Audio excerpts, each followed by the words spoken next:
तो कल निराला की रचनाओं पर, जीवन प्रसंगों पर चर्चा हुई। आज निराला और पंत को एक साथ जोड़कर उन पर चर्चा करना है। निराला 1896 में पैदा हुए और पंत जी 1900 में पैदा हुए। निराला का स्थान महिषादल, पंत का स्थान कौसानी, अल्मोड़ा, उत्तराखंड। जब आप बरेली से आगे बढ़ते हैं तो हल्द्वानी से अल्मोड़ा जाने का जो मार्ग है, बीच में रामनगर पड़ता है, उसके बाद कौसानी पड़ता है, फिर अल्मोड़ा। तो कौसानी इनकी पहली रचना है, कौसानी इनका जन्मस्थान है और महिषादल निराला का जन्मस्थान है मेदिनीपुर, बंगाल में। तो अल्मोड़ा, कौसानी का जो परिवेश है उत्तराखंड में, एक प्रकार से प्रकृति का वरदान उत्तराखंड को कहा जाता है। प्रकृति का वरदान। उत्तराखंड में चमोली एक जनपद है जो अल्मोड़ा के तुरंत बाद पड़ता है। उस जनपद को फूलों की घाटी कहा जाता है। फूलों की घाटी। और वहीं पर पिथौरागढ़ है, जिसे गांधी ने भारत का स्विट्जरलैंड कहा था। दूसरा महिषादल, बंगाल की पृष्ठभूमि, समुद्री किनारा है। बंगाल में दुर्गा की पूजा होती है और निराला पर भी इस पूजा का प्रभाव पड़ा और राम की शक्ति पूजा में राम दुर्गा की पूजा करते हैं। ये प्रकृति का वरदान है और इनकी पंत की रचनाओं में प्रायः प्रकृति साधन न बनकर साध्य भी दिखती है। उनके जीवन प्रसंगों में प्रकृति का महत्वपूर्ण योगदान है। निराला 1916 में जूही की कली लिखते हैं। इनकी पहली रचना हम लोग पढ़ते हैं, जूही की कली। विजन वन वल्लरी पर सोती थी सुहाग भरी। जूही की कली में इन्होंने एक प्रकार से एक पुष्प, एक कली या पुष्प को मानवीय रूप देकर अप्रतिम सुंदरता का प्रतीक बताने का प्रयास किया है। इनकी पहली रचना गिरजे का घंटा है। गिरजे का घंटा। अल्मोड़ा के उस गिरजा घर में प्रातःकाल लोगों को प्रार्थना के निमित्त बुलाने के लिए जो घंटा बजाया जाता था, उसी के आधार पर इन्होंने नामकरण किया गिरजे का घंटा। देखा जाए तो 4 वर्ष का अंतराल है पंत और निराला की उम्र में, लेकिन दोनों में अन्योन्याश्रय संबंध था। एक दूसरे के प्रति हास परिहास, आचार विचार, विचारों का आदान प्रदान, साहित्य में नूरा कुश्ती लड़ना, साहित्यिक अवधारणाओं में एक दूसरे के प्रति समर्पण की भावना रखना, एक दूसरे की भावनाओं का सम्मान करना, इन लोगों में एक महत्वपूर्ण विशेषता दिखाई पड़ती है। नामवर सिंह तो प्रसिद्ध पंत की रचनाओं को कूड़ा करकट कह गए, लेकिन पंत के जीवन दर्शन को सची रानी गोरटू ने सुमित्रा नंदन पंत काव्य कला और जीवन दर्शन में पंत के विराट व्यक्तित्व को व्याख्यायित करने का प्रयास किया। निराला की जो भूमि थी वो बंगाल से लेकर गढ़ाकोला, उन्नाव तक की पृष्ठभूमि थी। निराला ने, जैसे हम लोग गांधी की आत्मकथा सत्य के प्रयोग को पढ़ते हैं, तो गांधी ने सत्य का उद्घाटन ईमानदारी से किया, कहीं पर उसमें कोई लाग लपेट नहीं रखा। उसी प्रकार निराला ने कुल्ली भाट में अपनी जीवन दर्शन को उस उपन्यास के माध्यम से कुल्ली भाट का चरित्र लिखते हुए अपने जीवन दर्शन को भी ईमानदारी से प्रस्तुत किया।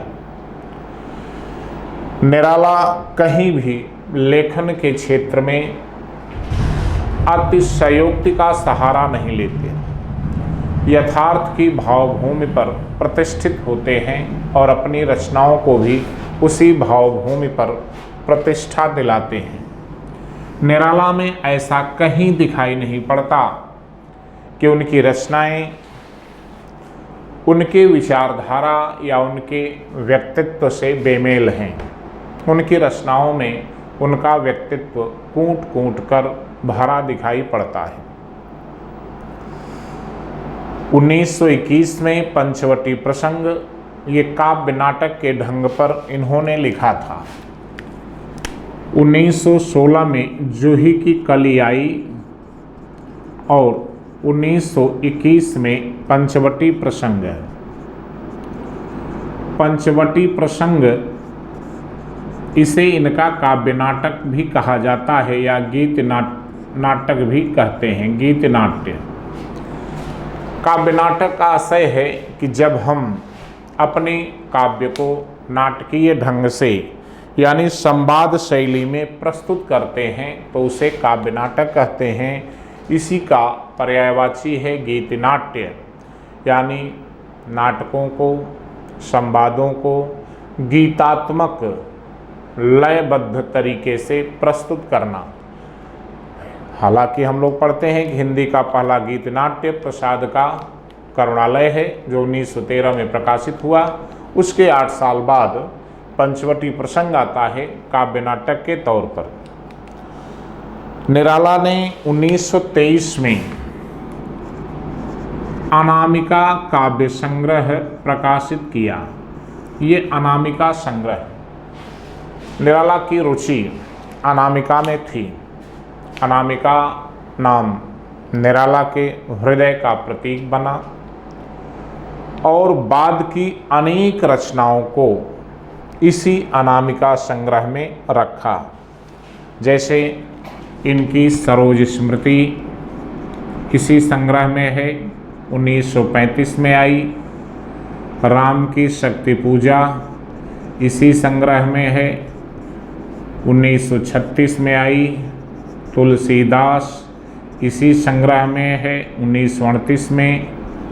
वह तोड़ती पत्थर ये भी निराला की यथार्थवादी रचना है और इसे भी इसी में इन्होंने संकलित किया।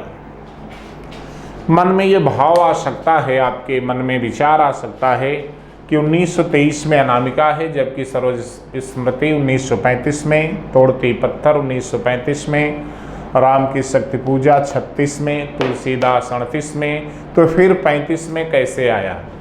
तो अनामिका एक संग्रह दिया और उस संग्रह में इन बाद की रचनाओं को आगे चल करके उसी अनामिका संग्रह में प्रकाशित किया। तो कालक्रम में तो ये रचनाएं अलग अलग तिथि की हैं, लेकिन जब संग्रह की चर्चा होती है तो उस संग्रह में इन रचनाओं को स्थान दिया जाता है। एक बात जो महत्वपूर्ण है वो ये, आप इनकी तिथि को लेकर के जो कन्फ्यूजन है उसको दूर कर सकते हैं। ये 35 की रचना है, ये 36 है, ये 38 है और ये भी 35 की रचना है। तो अनामिका संग्रह 23 में आया। तो जब आप किसी काव्य संग्रह को प्रकाशित करते हैं कुछ चुनी हुई रचनाओं को लेकर, बाद में और जब आपकी रचनाएं आती हैं तो अगले संस्करण में, उसी पत्रिका या संग्रह के अगले संस्करण में इन रचनाओं को भी स्थान दे देते हैं। इसके बाद निराला का जो दूसरा काव्य संग्रह आता है उस काव्य संग्रह का नाम है गीतिका, और गीतिका संग्रह 1936 में प्रकाशित हुआ। गीतिका, अब ये भी देखना होगा कि गीतिका में 36 की रचना राम की शक्ति पूजा को नहीं रखा। उन्हें लगा कि अनामिका को हम सर्वश्रेष्ठ संग्रह बनाएं, इसलिए श्रेष्ठतम रचनाओं को उस संग्रह में स्थान दिया।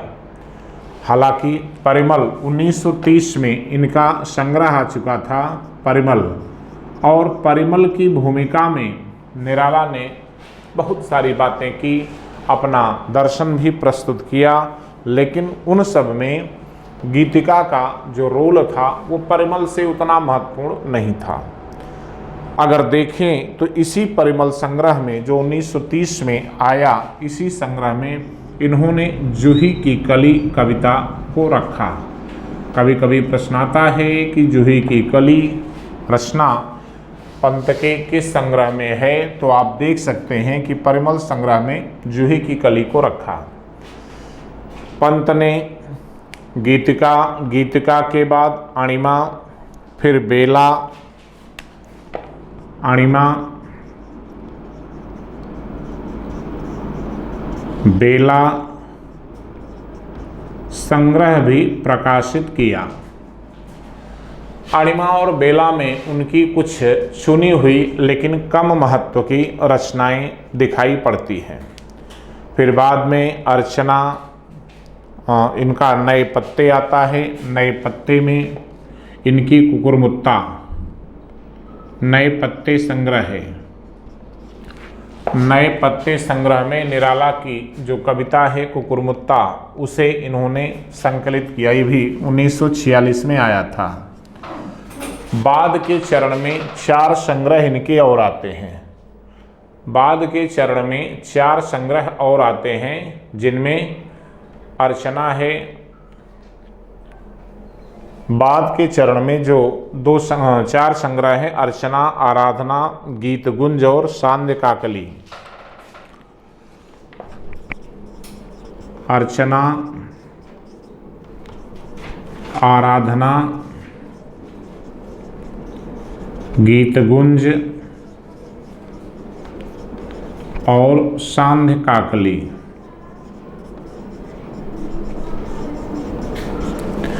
तो इस प्रकार से देखें तो निराला के कुल कितने संग्रह बने, उनको हम लोग देख सकते हैं।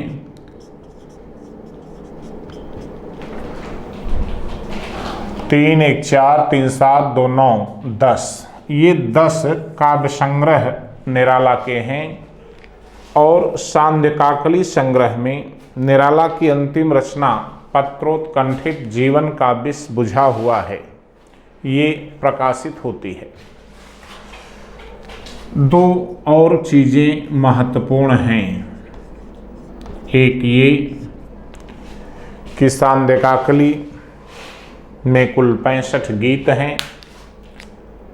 अंतिम गीत पत्रोत्कंठित जीवन का विष बुझा हुआ, 65 गीत हैं,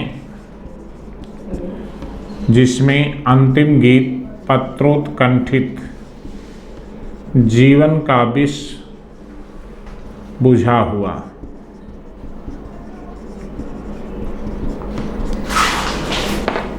स्पष्ट तौर पर हम निराला के काव्य व्यक्तित्व को, निराला के जीवन दर्शन को इनकी रचनाओं के माध्यम से देख सकते हैं। ये सारी बातें रामविलास शर्मा ने राग विराग संग्रह से निराला की रचनाओं का संकलन किया, और राग विराग संग्रह में कुल 130 कविताएं हैं, और उन कविताओं को विविध संग्रहों में, जैसा कि निराला ने संकलित किया था, उसे प्रकाशित किया। निराला की महत्ता, निराला का छायावाद में जो महत्व है, उनकी श्रेष्ठतम रचनाओं के कारण है। 1916 में जूही की कली से प्रवेश करते हैं और पत्रोत्कंठित जीवन का विष बुझा हुआ से निराला समापन करते हैं। प्रवेश यानी प्रस्थान, समापन, समापन अर्थात जीवन का एक नए दिशा की ओर जाना, और वह दिशा थी मोक्ष की प्राप्ति। परिमल, गीतिका, अणिमा, बेला, नए पत्ते, अर्चना, आराधना, गीत गुंज, सांध्यकाकली, ये सब निराला के जीवन प्रसंगों के विविध रूप हैं। उनके जीवन प्रसंगों के विविध चरण भी कह सकते हैं। हमें इन बातों पर ध्यान देना है कि निराला युवावस्था में किस प्रकार की रचनाएं कर रहे हैं। 1916 यानी निराला की कुल उम्र 20 वर्ष। जब जूही की कली आती है 21वें यानी 25वें वर्ष में पंचवटी प्रसंग लिखते हैं, और उसके पहले ही 22वें 23वें वर्ष में, उसके बाद 27वें वर्ष में अनामिका संग्रह आती है। और फिर जब निराला 39 वर्ष के हुए, 39 ईयर्स, 39 वर्ष के हुए, तब आप देखिए कि निराला के जीवन का कौन सा रूप है जो यहाँ पर दिखाई पड़ता है। तो 1.25 साल की थी कोमल, युगवर्ष बाद जब हुई विकल। 1.25 साल की पुत्री थी सरोज जब उसकी माँ का देहांत हुआ, और ऊनविंश का प्रथम चरण 13वां जीवन सिंधु तरण 19वें वर्ष में सरोज प्रस्थान करती है, और सरोज की मृत्यु भी होती है। इस दृष्टि से अगर देखा जाए, सरोज की मृत्यु पर इन्होंने लिखा सरोज स्मृति। तो 1935 में सरोज स्मृति लिखी, और 1935 सरोज की मृत्यु का वर्ष है। तो 1935 में अगर 19 वर्ष घटा दें तो स्वाभाविक है कि ये आपका 1916 आता है, यानी यह सरोज का जन्मकाल है, और सरोज का जन्म वर्ष है या जन्मतिथि है। इस दृष्टि से निराला की जूही की कली उनके सरोज की जन्मतिथि पर ठहरती है। रामकृष्ण का जिक्र तो निराला ने अपनी किसी रचना में किया नहीं, उनका पुत्र था, लेकिन भाई की मार शब्द से ये आशय निकाला गया कि भाई का आशय रामकृष्ण ही था। जो सरोज का भाई है, तो निराला की 2 संतानें, एक पुत्र रामकृष्ण और दूसरी पुत्री सरोज। सरोज के माध्यम से भी हम निराला की जन्म कुंडली बना सकते हैं। जन्म कुंडली का आशय यही है कि निराला का जो विवाह हुआ था और निराला ने विवाह न करने की जो बात कही, वो दोनों चीजें एक साथ आती हैं। 1916 सरोज की जन्मतिथि है, तो स्वाभाविक है कि उसके 1 वर्ष पहले निराला की पत्नी मनोहरा देवी का निधन हुआ, और सरोज से लगभग 3 वर्ष बड़ा उनका भाई रामकृष्ण था। इस दृष्टि से अगर 16 में 3 घटाते हैं तो 1913 और लगभग 4 साल पहले जाएंगे तो 17 वर्ष निराला की विवाह की उम्र है, और विवाह के 5 वर्ष पश्चात ही मनोहरा देवी का निधन। निराला ने रूढ़ियों परंपराओं को तो तोड़ा ही, निराला ने अपने जीवन प्रसंगों में भी बहुत सारी बातें की। निराला मूलतः कान्यकुब्ज ब्राह्मण थे। कान्यकुब्ज ब्राह्मण का उल्लेख वे सरोज स्मृति में करते हैं, स्वयं लिखते हैं, ये कान्यकुब्ज कुलकुलंगार खाके पत्तल में करे छेद, इनके क्या कन्या अर्थ खेद। यानी जो कनौजिए ब्राह्मण होते हैं, कान्यकुब्ज ब्राह्मण होते हैं, जिस पत्तल में खाते हैं उसी में छेद करते हैं, ऐसा निराला ने कहा। यानी उनके अंदर जातीय दंभ भी नहीं था। वे जो कुछ भी कहते थे ईमानदारी से प्रस्तुत करते थे। और फिर जब सरोज के विवाह के लिए निराला ने वर की तलाश करना शुरू की तो सरोज स्मृति में भी इसी में निराला कहते हैं, ये कान्यकुब्ज कुलकुलंगार पद फटे बेवाई के उधार, खाए के मुख जो पिए तेल, चमरौधे जूते सा सकेल, निकले जी चलते दूरगंध, इन चरणों को मैं यथा अंध, कर घ्राण प्राण से रहित व्यक्ति है, पूजू ऐसी नहीं सकती, ऐसे शिव से गिरजा विवाह करने की मुझ में नहीं चाह। तात्पर्य यह है कि ऐसे शिव से गिरजा विवाह मतलब कान्यकुब्ज ब्राह्मण समुदाय में जब ये विवाह के लिए जाते थे तो देखा कि उनके बच्चे पद फटे बेवाई के उधार, खाए के मुख जो पिए तेल, यानी पैरों में फटी बेवाइयाँ एड़ी से लेकर घुटने तक, और उसमें भी चमड़े का जूता पहने, और चमड़े का जूता पहने तो स्वाभाविक है कि पैरों में पसीने होंगे तो दुर्गंध आएगी।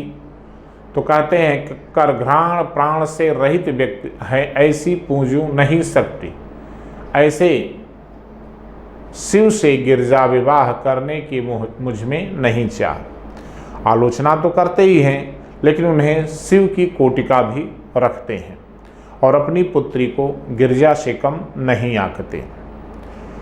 दूसरी बात, निराला ने पारिवारिक सामाजिक दायित्वों का निर्वहन किया लेकिन परंपरा के अनुसार नहीं। सरोज की विवाह के लिए उन्होंने एक साहित्यिक युवक की तलाश की, उसे स्पष्ट कह दिया कि दहेज के नाम पे मेरे पास कुछ नहीं है, मैं तुम्हें अक्षत और पुष्प दे सकता हूँ। वह लड़का सहर्ष तैयार हो गया। सरोज स्मृति में उस बच्चे का या उस लड़के का दूल्हे का नाम कहीं नहीं उल्लेख है, बस इतना कहते हैं कि एक साहित्यिक युवक जो हमारी पुत्री से विवाह के लिए सहर्ष तैयार हो गया। मैंने कोई निमंत्रण कार्ड नहीं छपवाया, मैंने किसी को निमंत्रण भी नहीं दिया, गांव घर परिवार समाज किसी को मैंने आमंत्रित नहीं किया, न तो संपादकों को और न ही साहित्यिक मित्रों को। इसलिए मैंने आमंत्रित नहीं किया कि मेरे पास कुछ नहीं था, बल्कि इसलिए आमंत्रित नहीं किया कि उन लोगों को ये न लगे कि निराला के पास कुछ नहीं है, वो कुछ चाह रखते हैं, इसलिए हमें निमंत्रण पत्र भेज रहे हैं। हमारे 2-4 साहित्यिक मित्र जो उस विवाह में शामिल होने के लिए जबरन तैयार हुए तो मैंने इस बात की ताकीद उन्हें कर दी कि अगर आप आना तो हाथ में अक्षत या पुष्प हो, उसके अलावा कुछ नहीं लेकर आओगे। और निराला जैसा महाकवि ये कहता है कि माँ की कुल शिक्षा मैंने दी, पुष्प सेज स्वयं रची। तात्पर्य है कि अपनी पुत्री को जैसे माँ पुत्री को संपूर्ण शिक्षा देती है, वैसे निराला भी अपनी पुत्री सरोज को सारी शिक्षा देते हैं। पंडित को बुला नहीं सकते थे विवाह में क्योंकि निराला के पास कुछ था नहीं, स्वयं विवाह कराते हैं, पंडित की भूमिका स्वयं करते हैं। और सरोज के मृत्यु पर भी वो पंडित को नहीं बुला सके और दाह संस्कार भी स्वयं करते हैं। एक पिता के लिए इससे बड़ा दुख और क्या हो सकता है कि उसकी संतान जिसे वो पाल पोस कर बड़ा करे, जिसे वो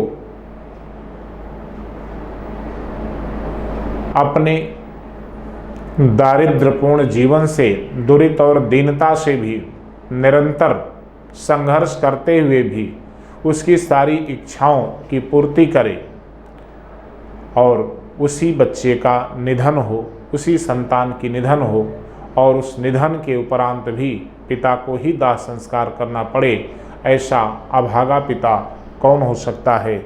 और सरोज स्मृति में निराला स्वयं कहते हैं कि मैं भाग्यहीन की तू संबल, मुझ जैसा अभागा पिता कि यही एक तू प्रतीक थी, तू संतान थी और फिर वह कवि रो पड़ता है कि दुख ही जीवन की कथा रही, क्या कहूँ आज जो नहीं कही। दूसरी बात हमें जो देखने में आता है कि सरोज में जहाँ दुख का पारावार है, दुख का समुद्र है, एक गहरी संवेदना है, एक गहरी अनुभूति है, और फिर कभी अगले ही वर्ष एक सशक्त रूप में, ऊर्ज्वसित रूप में, संपूर्ण ऊर्जा से युक्त रह गया राम रावण का अपराजेय समर कहकर राम की शक्ति पूजा जैसी श्रेष्ठतम रचना लिखता है। इसकी शुरुआत जैसे कामायनीकार ने हिमगिर के उत्तुंग शिखर पर बैठ शिला की शीतल छाह एक पुरुष भीगे नयनों से देख रहा था प्रलय प्रवाह। हमारे महाकाव्यों में प्रातः स्मरणीय यानी शुभ से शुरुआत होती है और अंत में सुखांत होता है। इन कवियों ने दुखांत से शुरुआत की और अंत को सुखांत बनाया। कामायनी में भी समरस थे जड़या चेतन, सुंदर साकार बना था, चेतनता एक विलसती, आनंद अखंड घना था, अखंड आनंद की प्राप्ति करना, दुख से सुख की ओर जाना, विनाश से सृजन की ओर जाना, प्रलय से सर्ग की ओर जाना, ध्वंस से निर्माण की ओर जाना, यह कामायनी की महत्तम भूमिका रही। और राम की शक्ति पूजा में भी रवि हुआ अस्त, सूर्यास्त के पश्चात की स्थिति से इस महाकाव्य की शुरुआत होती है। अस्तांगते रवि, कालिदास के यहाँ भी ऐसा दृष्टांत मिलता है, लेकिन यहाँ रवि हुआ अस्त, निराला की जो कल्पना है वो कपोल कल्पित नहीं है। रवि हुआ अस्त, सूर्यास्त हुआ, ज्योति के पत्र पर पहली बार कवि किरणों पर भी लिखने का साहस करता है। किरणें हमें प्रकाश देती हैं, किरणें, सूर्य की किरणें धरती को प्रकाशित करती हैं। सूर्य की किरणें, सूर्य के हाथ हैं, के कर, जिन्हें हम कर कहते हैं, लेकिन उन हाथों पर, उन कर कमलों पर निराला ने रह गया राम रावण का अपराजेय समर एक ऐसा अमिट वाक्य लिखा कि रवि हुआ अस्त ज्योति के पत्र पर लेखा अमर, एक अमिट वाक्य जो कभी मिट न सके, इस वाक्य को लिखा। और राम रावण के बीच का जो यह अपराजेय समर है, जिसे विजित न किया जा सका, जिसे जीता न जा सका, उस अपराजेय समर को आज ज्योति के पत्र पर लिख दिया गया है। निराला के लिए अपराजेय निराला रामेश्वर सिंह कश्यप ने लिखा था, अपराजेय शब्द का प्रयोग किया। महाप्राण शब्द का प्रयोग गंगा प्रसाद पांडे करते हैं। और फिर युद्ध से सृजन की बात करना, राम की शक्ति पूजा राम के जन्म से लेकर मृत्यु तक की स्थिति का या कथा का चित्रण नहीं है, ये केवल युद्ध भूमि का ही चित्रण है। और युद्ध भूमि में मेघनाथ, विभीषण, कुंभकर्ण जैसा प्रसंग नहीं है कि हम विभीषण से मित्रता करेंगे, उन्हें लंका का राजा बनाएंगे, मेघनाथ लक्ष्मण का युद्ध होगा, बल्कि ये केवल दो योद्धाओं के युद्ध का ही वर्णन है और उस युद्ध को ही एक महाकाव्य का रूप दे देना। रामचरितमानस में अनेक प्रसंग मिलकर के संपूर्ण महाकाव्य का सृजन करते हैं। यहाँ एक ही प्रसंग संपूर्ण महाकाव्य के सृजन करने के हेतु पर्याप्त है।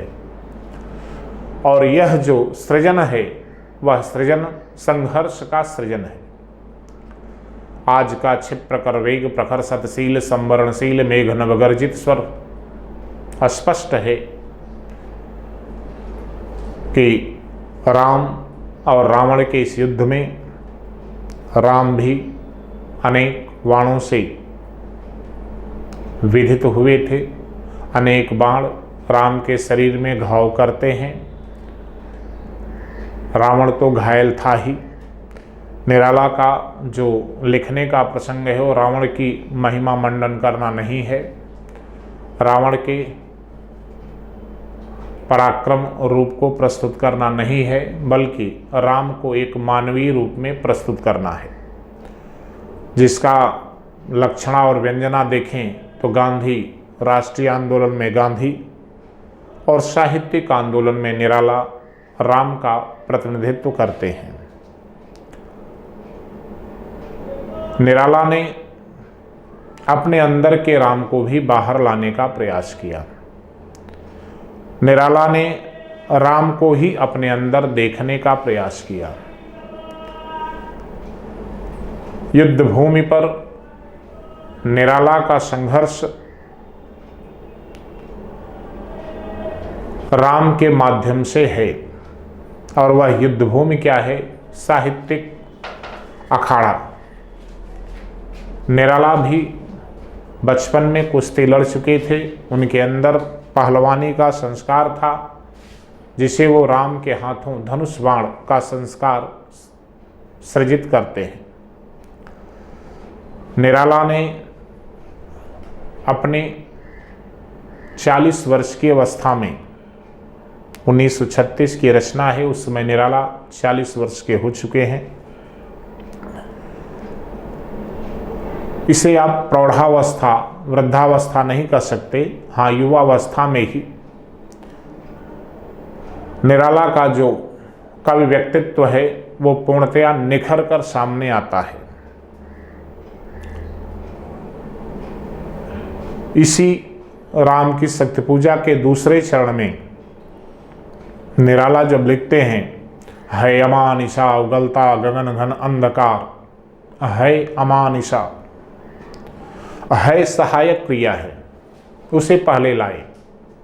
अमानिशा कर्मधारय समास है, लेकिन यहाँ तत्पुरुष की श्रेणी में अमावस्या की रात्रि है अमानिशा।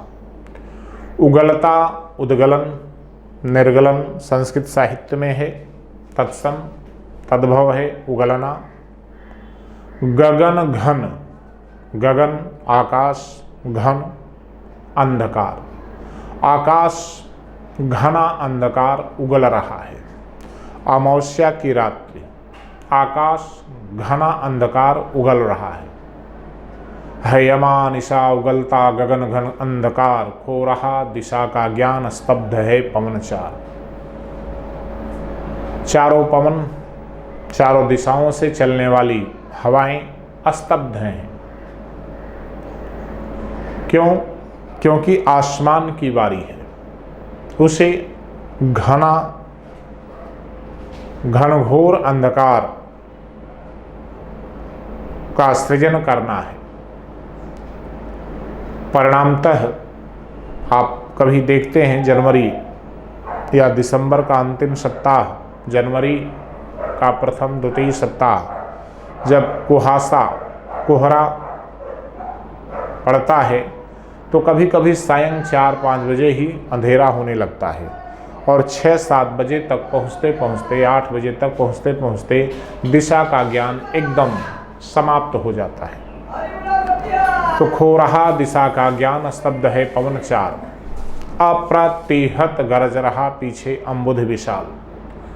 अप्रतिहत का शाब्दिक अर्थ है लगातार, गरज रहा पीछे अम्बुधि, अम्बुधि समुद्र, विशाल समुद्र भी लगातार गरज रहा है। आशय यह है कि युद्ध का मैदान जो समुद्र का किनारा है, उसमें समुद्र निरंतर डरावने दृश्य प्रस्तुत करता है। कामायनी में समुद्र क्या पूरे प्रलय का दृश्य है, उधर गरजती सिंधु लहरियाँ कुटिल काल के जालों सी, चली आ रही फेन उगलती फन फैलाए ब्यालों सी। वहाँ भी सिंधु की लहरियाँ गरजते हुए असंख्य सर्पणियों की भांति निगलने हेतु मुँह फैलाए चली जा रही हैं, और यहाँ स्थिर अप्रतिहत गरज रहा पीछे अम्बुध विशाल। समुद्र निरंतर गर्जना कर रहा है, यानी युद्ध के वातावरण को घनीभूत बनाना, परिवेश को गंभीरता प्रदान करना। समुद्र के किनारे किसी प्रकृति, पुष्प, वनस्पति का वर्णन करने के बजाय आकाश, पृथ्वी, पर्वत और उस समुद्र का वर्णन करके एक परिवेश को घना रूप देना।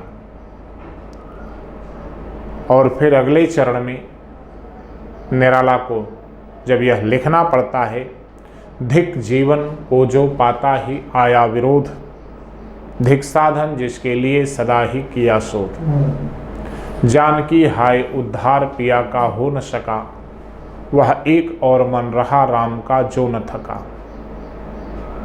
जो नहीं जानता दैन्य नहीं जानता विनय। तात्पर्य यह है, धिक जीवन। जब राम रावण को पराजित नहीं कर पाते, उन्हें अपार कष्ट हुआ, उनकी संवेदनाएं, उनका अंतर्मन अंदर से टूटने बिखरने लगा। तब जाम्बवान आकर के राम को सलाह देते हैं कि शक्ति की करो मौलिक कल्पना, करो पूजन, छोड़ दो समर जब तक सिद्ध न हो रघुनंदन। कि हे रघुनंदन, आप शक्ति की मौलिक कल्पना करिए, उसकी पूजा करिए, और जब तक शक्ति को प्राप्त न कर लें तब तक समर भूमि में नहीं जाना है। क्योंकि शक्ति आज रावण के साथ है। अन्यायी अत्याचारी व्यक्ति के साथ शक्ति है। वो शक्ति निराला की साहित्य साधना की भी थी। अपने साहित्यिक जीवन में उन्हें संघर्ष करना था, और अंत में वो भी अपने संघर्षों से शक्ति की आराधना करते हैं, सरस्वती को प्रसन्न करते हैं। वरदे वीणा, निराला की जो सरस्वती वंदना है, नौ स्वतंत्र रव, तो सरस्वती की आराधना में निराला ने जो काव्य प्रकाश रूपी जीवन पाया, राम की शक्ति पूजा में उसकी लक्षणा भी है। निराला शक्ति की आराधना करते हैं, देवी के लिए 9 सहस्त्र कमल मंगाते हैं, और हठ योग की साधना की तरह अष्टांगिक योग शुरू करते हैं। मंत्र का जाप करना, एक पुष्प चढ़ाना, फिर मंत्र का जाप करना, एक पुष्प चढ़ाना। अंतिम पुष्प जब बचता है, इतने में दुर्गा चुपके से आती हैं और उस पुष्प को उठा ले जाती हैं। और राम जैसे ही अंतिम पुष्प चढ़ाकर पूर्णाहुति करना चाहते हैं, हाथ बढ़ाते हैं, आंख मूंद कर हाथ बढ़ाते हैं तो पुष्प नहीं, आंख खोले तो देखा पुष्प गायब। वहीं पर राम की आंखों से आंसू गिर पड़ते हैं, और महाकवि लिखता है, धिक जीवन को जो पाता ही आया विरोध, धिक साधन जिसके लिए सदा ही किया शोध। जानकी हाय उद्धार पिया का हो न सका। उन्हें लगा कि अगर शक्ति सिद्ध नहीं हो पाई तो जानकी का उद्धार कैसे होगा, जानकी को हम कैसे रावण को परास्त करके जानकी को ला पाएंगे। वह एक और मन रहा राम का जो न थका। लेकिन अभी उनके अंदर एक मन है। निराला के जीवन संघर्षों की तरह ही, जीवन प्रसंगों की तरह ही एक मन बचा हुआ है। और वह मन क्या था? विकल्प था, जो किसी वस्तुगत यथार्थ का विकल्प हो, प्रत्यक्ष सत्ता का भी विकल्प हो, प्रत्यक्ष का एक अपरोक्ष रूप भी हो, एक परोक्ष रूप भी हो। फिर उन्हें याद आया कि माँ मुझे राजीव नयन कहती थी। राजीव पुष्प का पर्यायवाची है, यानी हमारे पास दो पुष्प हैं, हमें तो एक की ही आवश्यकता है। दो आँखें हैं, राजीव नयन, कमलवत आँखें। तो राजीव नयन विशेषण माँ अगर मुझे देती थी तो इसका मतलब है कि मेरे पास दो आँखें हैं, दो कमल हैं। और फिर निराला ने जैसे अपने धनुष पर प्रत्यंचा डोरी चढ़ाई और बाण से अपने नेत्र को निकालने का प्रयास किया, तुरंत दुर्गा आती हैं और राम का हाथ पकड़ लेती हैं और कह उठती हैं, होगी जय हे पुरुषोत्तम नवीन, कह शक्ति राम के बदन में हुई लीन।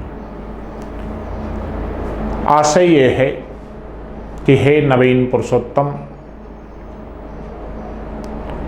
रामचरितमानस में मर्यादा पुरुषोत्तम शब्द का प्रयोग तुलसी ने किया और राम की शक्ति पूजा में निराला ने पुरुषोत्तम नवीन शब्द का प्रयोग किया। अर्थ के स्तर पर देखा जाए तो दोनों शब्दों में अंतर है। एक में मर्यादा पुरुषोत्तम है, दूसरे में पुरुषोत्तम नवीन है। लेकिन एक शब्द दोनों जगह कॉमन है, उभयनिष्ठ है, वह है पुरुषोत्तम। वे मर्यादित आचरण करने वाले पुरुषोत्तम कहते हैं, तो ये नवीन ढंग से पुरुषोत्तम कहते हैं। नवीन पुरुषोत्तम क्यों न हो? क्योंकि यह निराला के अश्क भी हैं। उनके अंदर निराला का व्यक्तित्व भी है और निराला ने अपने व्यक्तित्व को ही उस पुरुषोत्तम के रूप में ढालने का प्रयास किया। स्वयं नवीन पुरुषोत्तम बन गए। मर्यादा पुरुषोत्तम में अपनी नई दृष्टि का सृजन करके उन्हें पुरुषोत्तम नवीन कहना या अपने को ही पुरुषोत्तम नवीन बताना, इस पंक्ति की एक विशेषता बनी। तात्पर्य यह है कि रवि हुआ अस्त और कह शक्ति राम के बदन में हुई लीन। दोनों में अंतर यही है कि विनाश से सृजन, अंधकार से प्रकाश, तिमिर से आलोक, सर्जना के क्षणों में भी निराला ने इन अनुभूतियों, संवेदनाओं को महसूस किया। राम की शक्ति पूजा को श्रेष्ठतम रचनाएं या राम काव्य परंपरा में श्रेष्ठ रचना में इनका शुमार भी होता है। आगे चलकर नरेश मेहता ने संशय की एक रात लिखी, जिसमें राम को युद्ध और शांति का प्रतीक माना। लेकिन संशय की एक रात में राम के अंदर संशय है, संदेह है। निराला के अंदर भी संशय था, लेकिन पूर्णतया नहीं था। उसका उन्होंने निराकरण भी किया। वह एक और मन रहा राम का जो न थका। दूसरा, राम की शक्ति पूजा निराला की कालजयी रचनाओं में है। ऐसा माना जाता है कि निराला ने इस रचना को 15 दिन की कठोर साधना के उपरांत 1840 शब्दों में लिखा। राम की शक्ति पूजा को लिखने में निराला को 15 दिन लगे थे और कुल 1840 शब्दों का प्रयोग किया था। और इसका जो दर्शन था वो तो कृतिवास के बंगला रामायण से प्रेरित है। और इसमें जब राम शक्ति की आराधना करते हैं तो हठ योग की अवधारणा से संबद्ध हैं। एक जो बड़ी बात है वो ये कि इसमें जो निराला ने शब्दों को गढ़ा है, आज का क्षिप्र कर वेग प्रखर सत्शील संवरणशील मेघ नवगर्जित स्वर राक्षस विरुद्ध प्रत्युह कब विषम हूह, तो प्रत्युह विषम हूह ऐसे शब्द ओज गुणों से परिपूर्ण हैं। दूरधर्ष शब्द भी हैं। इन शब्दों से समीक्षकों ने यह कहना शुरू कर दिया, जैसे बिच्छू झाड़ने के लिए हम लोग मंत्रों का प्रयोग करते हैं, ओम फट ओम क्लिक ओम हट, उसी प्रकार से निराला ने इन शब्दों का प्रयोग किया। फलतः इसे बिच्छू झाड़ने का मंत्र भी कहा जाने लगा। रामविलास शर्मा इससे सहमत नहीं है। रामविलास शर्मा कहते हैं बिच्छू झाड़ने का मंत्र तो नहीं है, लेकिन ये मंत्र है गहरी संवेदनाओं से जुड़ने का, मंत्र है भगवान से एकाकार होने का, मंत्र है अपनी तमाम विकृतियों को समाप्त करने का, अपनी अज्ञानताओं को समाप्त करने का। इसीलिए रामविलास शर्मा कहते हैं कि राम की शक्ति पूजा कविता नहीं मंत्र है। और वे स्वयं संध्या वंदन में प्रातः स्नान ध्यान के बाद राम की शक्ति पूजा का वाचन करते थे। तो मंत्र तो है ही, लेकिन ये नकारात्मक बोध से युक्त नहीं है कि इसे आप बिच्छू झाड़ने का मंत्र या सर्प डसने का मंत्र कह सकते हैं। दूसरी बात,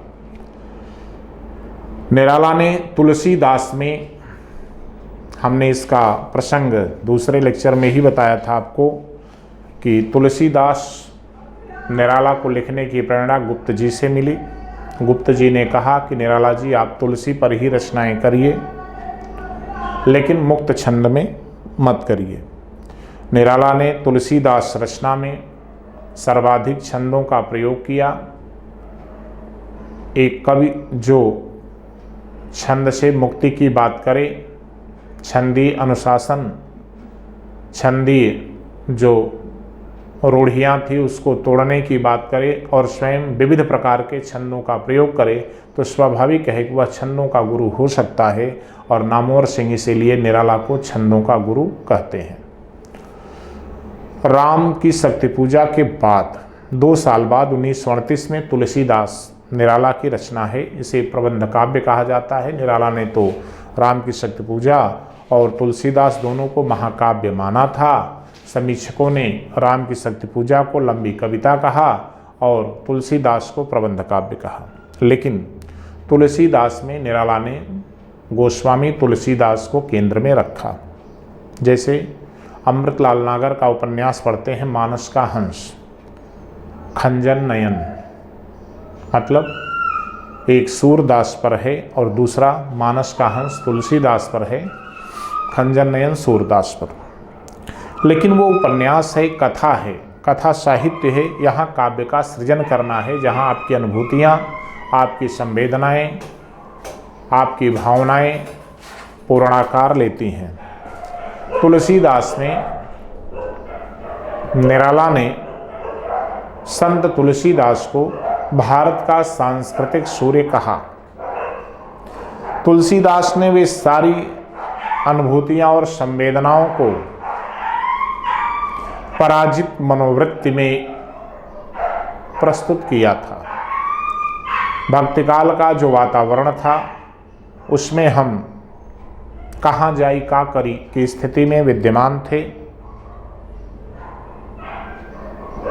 शुक्ल जी भक्तिकाल की उत्पत्ति में पराजित मनोवृत्ति शब्द का प्रयोग करते हैं और उस पराजित मनोवृत्ति शब्द में निराला ने तुलसीदास के रचना कर्म को और स्वयं तुलसीदास को भारत का सांस्कृतिक सूर्य कहा। जैसे सूर्य अपनी किरणों से इस ब्रह्मांड को प्रकाशित करता है, जगत को प्रकाशित करता है, वैसे विपरीत परिस्थितियों में, विपरीत वातावरण में तुलसीदास ने रामचरितमानस लिख करके कहाँ जाई का करी की स्थिति वाले भक्तों को, गृहस्थों को एक संजीवनी दी। इसीलिए निराला को तुलसीदास भारतीय संस्कृति के वाहक दिखे और उनकी उपमा सांस्कृतिक सूर्य से की। इसके साथ ही निराला भारतीय साहित्य में जो स्त्रियों की उदात्तता है, पुरुषों के निर्माण में स्त्रियों का जो योग है, उसका भी वर्णन किया कि तुलसी के निर्माण में रत्नावली का योगदान था और स्वयं बताने का प्रयास किया कि मेरे निर्माण में मनोहरा देवी का योगदान है। इसमें निराला ने सर्वाधिक छंदों का व्यवहार किया। आवश्यकता थी तुलसीदास लिखने की, क्योंकि देश विदेशी शासन की वेणियों से जकड़ा था। अपसंस्कृति का प्रचलन देश में तेजी से हो रहा था। अंग्रेजी शिक्षा, अंग्रेजी सभ्यता, अंग्रेजी संस्कार भारतीयों में तीव्र गति से आ रहे थे, जिन्हें रोकने के लिए निराला को तुलसीदास में अपनी भावनाओं को प्रस्तुत करना पड़ा। आगे चल कर के जब प्रगतिवाद का दौर शुरू हुआ तो निराला ने 41 में कुकुरमुत्ता लिखा। ये नए पत्ते संग्रह में है। इसमें बस इतना कहा जाता है कि कुकुरमुत्ता सर्वहारा वर्ग का प्रतिनिधि है और गुलाब पूंजीपति वर्ग का प्रतिनिधि है। प्रगतिवादियों ने तो वर्ग संघर्ष कराया, यहाँ केवल कुकुरमुत्ता चुनौती देकर अपनी महत्ता को प्रतिपादित करता है और बाद में कुकुरमुत्ते की खेती होने लगती है तो स्वाभाविक है कि निराला ने उसका समाधान भी कर दिया। प्रगतिवादियों ने तो समाधान कहीं किया नहीं, वर्ग संघर्ष कराया और वैश्विक स्तर पर मार्क्सवाद या जो समाजवादी सरकारें अलग अलग देशों में स्थापित हुईं, उस समय रूस में स्टालिन का राज था जब इनकी कुकुरमुत्ता रचना आती है। लेकिन निराला किसी विचारधारा के आग्रही नहीं थे, अपनी धुन के पक्के थे। उनके विचार, उनके भाव स्वयं एक विचार, एक दर्शन और एक वाद का निर्माण करते थे। निराला सबसे परे और सब में दिखने वाले पुरुष थे। शंभुनाथ सिंह ने निराला के संदर्भ में बस इतना ही लिखा, 4 लाइन की पंक्ति कि साहित्य की शिला पर बने चित्र कितने, किसी ने बनाए किसी ने मिटाए, किसी ने लिखी आंख आंसुओं से कहानी, किसी ने पढ़ा सिर्फ 2 बूंद पानी। तो साहित्य की शिला पर बने चित्र कितने, किसी ने बनाए किसी ने मिटाए, किसी ने लिखी आंसुओं से कहानी, किसी ने पढ़ा सिर्फ 2 बूंद पानी। तो लोगों ने निराला के बारे में बस 2 बूंद पानी ही पढ़ा। वह कवि आंसुओं से अपनी कहानी लिखता है, अपना काव्य व्यक्तित्व गढ़ता है, अपनी रचना धर्मिता को प्रस्तुत करता है। तो आज का लेक्चर यहीं तक। कल हम लोग पंत पर चर्चा करेंगे। पंत और महादेवी का रचनात्मक व्यक्तित्व, उनके रचना संसार को देखेंगे।